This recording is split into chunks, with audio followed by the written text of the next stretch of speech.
next paper we have is Machig Lamdron, the great Tibetan master, Vajrayāna master. And to talk about Machig Lamdron, we have Tenzin Yangzom, who lives in Lhasa, the very country in which the great master was born and taught. And she will relate the great master to her tradition of Chö.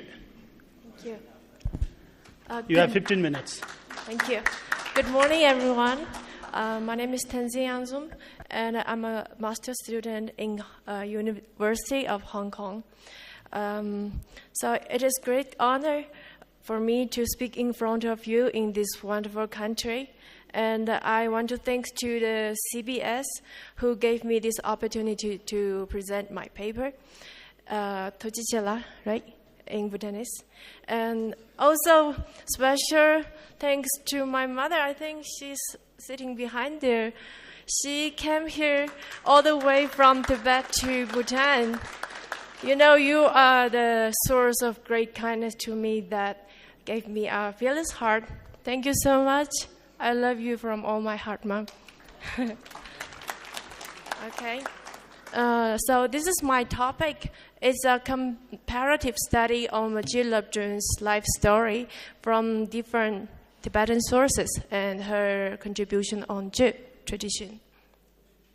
So first, let me give a brief introduction in the Machig Labdron. Machig Labdron is an excellent representative of Tibetan yogini and a female leader of Tibetan Buddhism. Is it generally considered to be a Dakini and a deity, emanation of Great Mother, or the embodiment of wisdom of Buddha? She was born and raised in a noble family at Some, Tibet in 11th century. At the early time, Machig Labdron studied Buddhist teaching throughout from Great Lama and Geshe, later made the Pathambasangye with Chö tradition. She also became the mother of 3 children who later became the main propagators of this unique lineage. And the teaching of Chö spread widely with Machig Labdron, numerous disciples from Tibet to India, Nepal, and China, and had its significant influence there. The Chö had its unique teaching doctrine and method of intensive practice. For instance, like 108 springs cultivation method, which is transforming all aggregate into an offering of food for demons as a compassionate act of self-sacrifice, is the most famous one. And the Chö aim to arise realization of emptiness from free of the mind from all fear. So this kind of self-cultivation practice in the graveyard or wilderness in the evening, so that Chö practitioner do not need to fix the place for cultivation. The teaching and the ritual of Chö had a significant impact on the Himalaya inhabited area, especially among the nuns. And because of the practice of Chö is not basic on the monastery, so it's become a widespread and a common practice in the practitioner or other sect of the Buddhism. And this is the little background of Chö, of the historical formation of Chö. So the historical formation of Chö is during the second propagation of Buddhism in Tibet. There was a parallel development between India and Tibet masters. About a century later, after the death of Lhasa Tama, who as the last king of the Tibet, the unceasing conflict among the remaining principalities of broken kingdom had come to an end. At that time, Indian as a navel become a nature source which could spread its cultural and religious element to renew the Tibet. There have numbers of great Indian masters were invited to Tibet by the rulers of these principalities. The most well-known one is Atisha, who having traveled and taught extensively in Tibet. He himself also passed away in Tibet in 1054, just 1 year before the birth of Machig. And we also have the Pathamba Sangye also came to Tibet to transmission the Indian tradition of Zhe to Machig. At the meantime, there were also numbers of exceptional great Tibetan translators went to India to search for the real teaching and the texts. The one is Rinchen Sangpo, who had been sent to Kashmir by the king of Kogi. And we have Drumi, one of the great Bandita who was translated the path and it is fruit. And Jizun Marba, who laid the base of Kagyu school. So this culture and religious renaissance often referred to as the second propagation of Buddhism in Tibet, constitution one of the most fertile period in its history.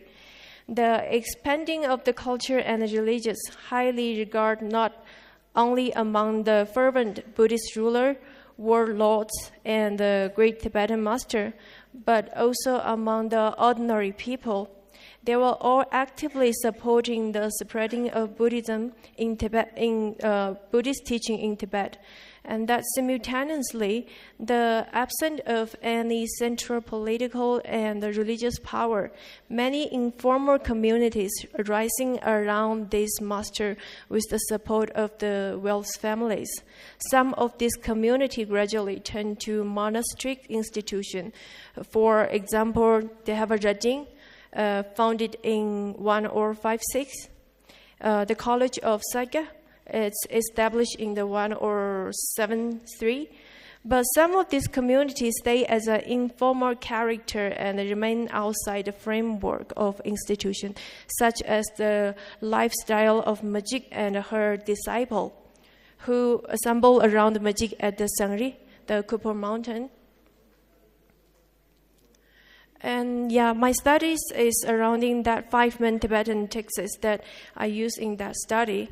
And it's fall under 2 categories.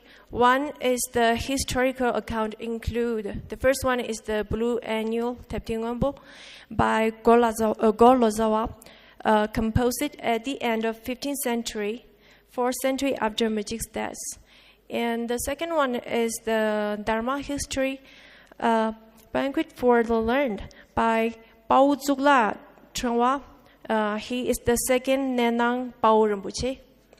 So, and the third one is the transmission history of the pacification and Zhe by the 19th century Kang Yun, which contain a short history in the Zhe tradition. And my second category is the biographies. Include the first one is the most intensive account called A Conscious Life Story of Machig Labdro, derived from an exposition of transforming the aggregate into an offering of food by Kumba Tsudrup Sengi. And second one is the marvelous life and the exposition of the transmission aggregate into an offering of food, illuminating the meaning of Zhe. So shortly for the transforming the aggregate. So this full text is presented as the complication of Machig's answer to questions raised by her son's daughter and her disciple. This text attribute to Machig in a person, hence to be considered as an autobiography, and is said to have an transcript after her own word, as expressed in the homage of Jampa Sonam in this start of the book. And he just write like, I offer homage to Ma, the non-human wisdom Darkini. And this is the exposition of transforming the aggregate into an offering of the food.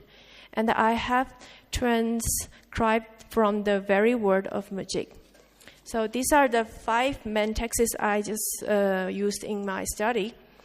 And it's possible to draw a general outline of life of Machig Labdro as accepted by all sources.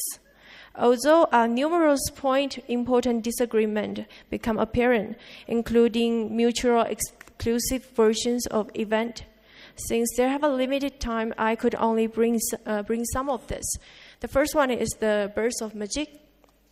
So, in the most sources agree on 1 or 5 as Machig's birth date, a sheep year following a wood horse year, during which on the 15th of the 5th month, on the 10th month, according to the texts, she entered her mother's womb. About her birthplace and parentage, according to the biography, she was born in a noble family. Okay, thank you. Noble family, and Chögyda is her father, is a learned nomad and the chief and headman. Her mother is Bumcham, was a daughter of the wealthy family. Both her parents were well known in the valley of their high birth, attractive, well off, and peaceful.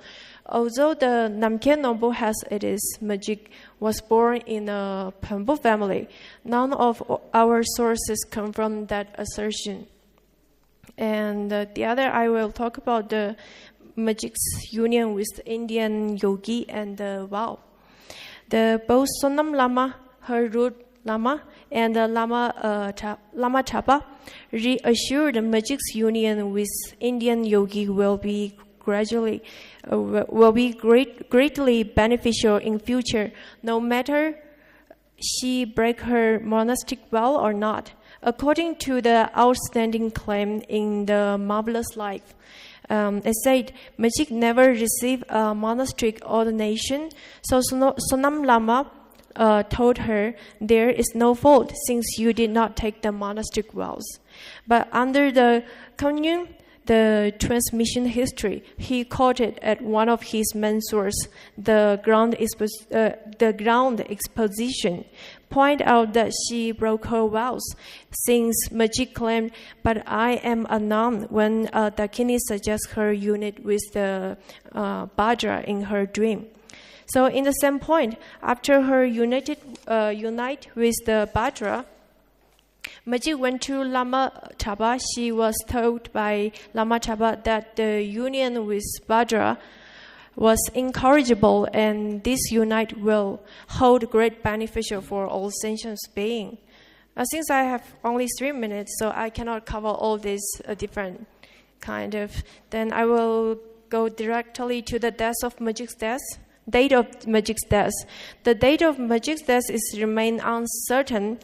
But according to the Blue Annual, like the banquet, assert that she died at the age of 95. But in Conscious Life Story, Conscious Life Story transforming the aggregate biography of Machig, agree on the age of 99, the age she was predicted in her debate with the Indian Acharyas.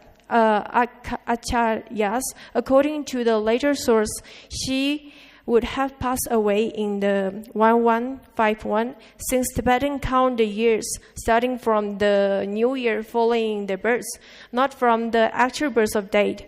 The Conscious Life Story, however, tells us that she died in the fire monkey years. Obviously, it's an error, since the close fire monkey year is in 1116 and 1176. So, according to this, although each of biography Machig continued as a controversial figure, but she remains as an extraordinary personality, and her contribution to Dharma and the propagation of Zhi tradition is remarkable and unquestioned. So, described by Machig herself, her kind of Zhi is a Zhi of Mahamudra, and is similar to the well-known Prajaparamita, and its practice is the secret Vajrayāna. And it's Vajrayāna. And the Zhi of Machig also is the practice of Bodhisattva. According to the Jamyun Kundru, the term Zhi, it cutting through, also covered the meaning of honoring the Zhi, means the practice and the conduct. of the Bodhisattva. He combined those two meanings in his own definition of Zhi. He said that profound practice, Zhi, of the Prajaparamita, and the Zhi, that aim at cutting through the demon. So the second definition of Zhi is like that. So it is like the cutting through of attachment to the body is Zhi. And it's cutting through the roof of mind is Zhi. And cutting through the very basic of all partiality is Zhi. And it cutting through the acceptance and the rejection along the path is Zhi. So this is the second definition of Zhi. The Machig Zhi also is the Zhi of Mahamudra. Okay. And we can see the Zhi of Machig is the union of consciousness and space, and the transforming the aggregate into an offering of food. Let's see here, they have a having separate body and awareness, unit awareness with space, and uniting inseparably the awareness and space, remain as much as you can in the emptiness, and the practice transforming of aggregate into an offering of Zhi. So this is Zhi of Machig. And at that time, the Zhi tradition is widely spread, not only in a monastic, also among the lay people. So there are a lot of people practicing Zhi among Asia, even in the Western country. So yeah, Machig Labdro is, for my conclusion, the Machig Labdro is one of the most great female leader of the Tibetan Buddhism. And the Zhi of Machig contribute a great new meaning to that environment, based on the teaching of emptiness.